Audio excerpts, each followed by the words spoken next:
IELTS Writing-də uzun yazsam, daha çox bal alaram. Yanlış. IELTS Writing bölməsi iki hissədən ibarətdir. Task 1 və Task 2. Task 1-da minimum 150 söz, Task 2-da isə 250 söz yaza bilərik. Və biz burada hər bir essemizə maksimum 50 söz əlavə edə bilərik. Çünki nə qədər çox söz əlavə eləsək və essemiz nə qədər uzun yazsaq, səhv etmə ehtimalımız o qədər də artar. Speaking zamanı British accent ilə danışsam, daha çox bal alaram. Yanlış. IELTS Speaking bölməsində ya Britaniya ya da Amerikan aksentindən danışa bilərik. Burada heç bir ayrı seçkilik yoxdur.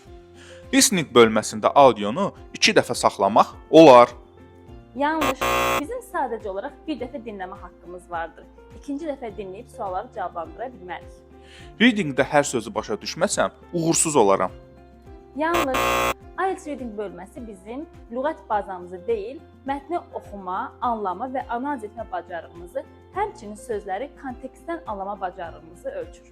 IELTS-də yüksək bal almaq üçün yalnız ingiliscə bilmək kifayət edir.